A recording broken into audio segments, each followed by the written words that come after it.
The Dutch government can be described as a constitutional monarchy with a parliamentary system. The constitution determines how the power is divided between the king and the other governmental institutions. The central Dutch government is the key player, consisting of a cabinet, a parliament made up of two chambers, the upper house elected through provincial elections, and the lower house elected directly by the people. Furthermore, we have decentralized authorities, such as 355 municipalities, 12 provinces, and 21 water boards.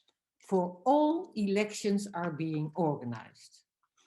In the Netherlands, we have many political parties. For example, 37 parties are joining the upcoming elections of the lower chamber in March 21. The next picture shows the number of women in these different government bodies. By the way, I was very surprised that it was so difficult to find these figures on internet. What you see is that in the cabinet, we have 43% women. And if you include the state secretaries, it's even 50%. And that is wonderful. However, only 8% women are King's Commissioners. And in fact, it's only one woman. In the lower and higher chamber, as well as the provincial councils, we have approximately 1/3 women. It is interesting to mention that during the past years, there was a very successful citizens' initiative, Vote for a Woman, emphasizing the importance of more equal representation of women in government bodies. Results were promising. During the municipal elections in March 2018, at least 75 women have been given a place on the council by means of preferential votes. The same is true for the provincial council elections. 43 women gained a women place through the campaign. For the upcoming elections of the lower chamber, most parties, especially the progressive ones, have 40% or more women on winning seats. And that is a huge change in the Netherlands. To conclude, progress is visible, be it slow. Annemiek, thank you very much. This was really interesting. This is indeed how the Dutch system works.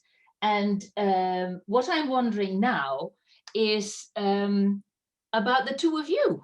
I mean, how did you get involved? So maybe I can start with Marion. Marion, why did you want to become involved in politics?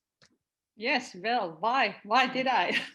It had certainly something to do with Women for Water Partnership.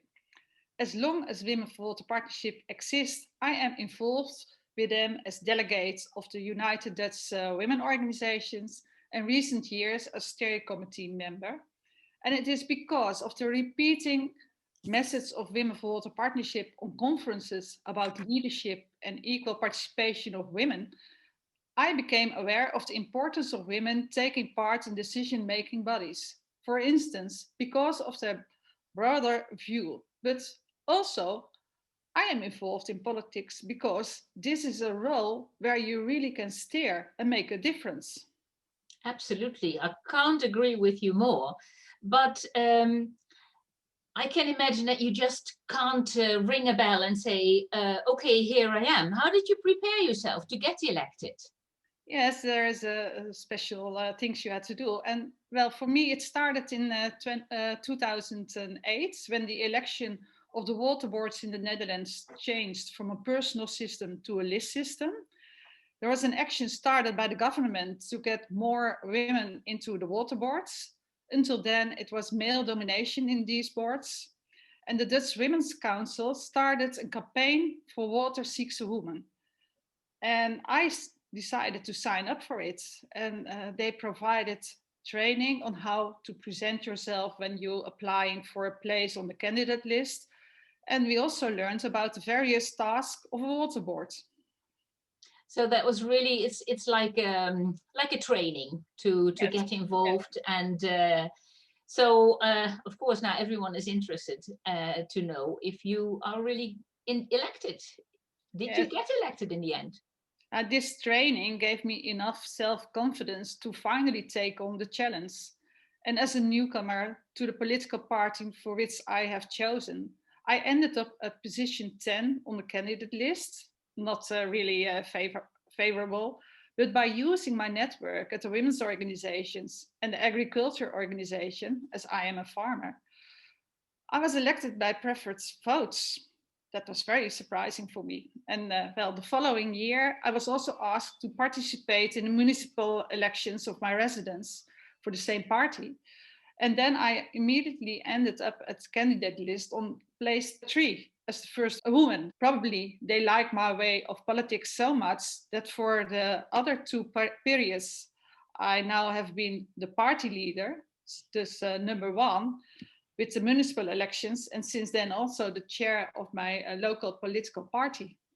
Wow, I mean, very impressive, I must say. And I see that you really enjoy doing this and you really got excellent results. It's amazing. So it's a good initiative for others to take on the same challenge. Maybe it might be different for you, Annemiek. What is your story? I mean, how did you become a member of the water board? Because I think you are a member of the water board already, aren't you? Yes, I am. I was elected in 2019, but it started as follows. I was director of Women for Water Partnership. I mobilized organization to join the campaign Vote for a Woman in a Water Board. And then somebody asked me, why are you not applying? Why are you not going up for elections? And I was puzzled. It never occurred to me to get involved in politics myself. But after a bit of thinking, I concluded, practice what you preach. That is excellent, of course. And but so again, it's the same thing as Marion, who said, well, I was surprised that I was put on the list number 3. So you had the same thing. Is that a women issue? But anyway, how did you get elected in the end? First, I started to collect more information and followed a course about the functioning of the water boards, just as Marion did as well. And during that course, I became very enthusiastic and I really wanted to go for it. Therefore, I approached a political party with a special focus on water authorities to show my interest. And they invited me for an interview, which went very well. And to my surprise, I was positioned as number 2 on the list and elected. Wow, congratulations. So you both were very successful, which means women can be successful. And Marion, I mean, you even have been chair for quite a number of years now, I think. So of your city council, and it's not a small, tiny village. It's quite a good council. So do you enjoy doing that? Yes, I certainly feel very honored to fulfill this position. And I enjoy switching between the different roles associated with this position. And as person, I have been able to develop enormously in these roles, and I'm still learning. Great, great. Marion, thank you for your story. It really enthuses people, and I hope that there will be many more women who will join you in your stride to get women into politics. It sounds really interesting. So then I would like to go back now to Annemiek. So Annemiek, what is your experience in the water board if you compare that to Marion's? Yeah. First of all, I like it very much. I entered a totally new world And it's great to contribute to issues such as the quality of water and the influence of climate change on water availability, heavy rains and drought, for example. But it is not always easy. It remains difficult to get influence in such a male-dominated environment. What I notice is that stereotypes, such as what you see on this slide, are playing a role. For example, if he has an expensive car, you think he must be financially sound. But if she has expensive habits, then you wonder, what will she do with our money? And these stereotypes, they are playing a role for both men and women unconsciously. Thank you, Annemiek. Interesting experiences, and I really enjoy listening to your stories. So, but I mean, Marion, do you recognize these stereotypes and the story of Annemiek? Well, in the municipality, I not really have felt this same description as Annemiek has told us, but I have to say that there are some men who comply in male culture about jokes and approach, especially belittling the somewhat insecure women. I can handle with it, but I will never get used to it. And that more women have been elected to the city council helps to improve the culture. Now there is a percentage of 30 female in our city, and half of the chairs are also women. And in fact, as our mayor is a woman, it helps to break through the typical men's behavior. And as I say, the Me Too movement also helps. So it's going into the right direction, you say, and Yeah. that is really good to hear. So what facilitates your work?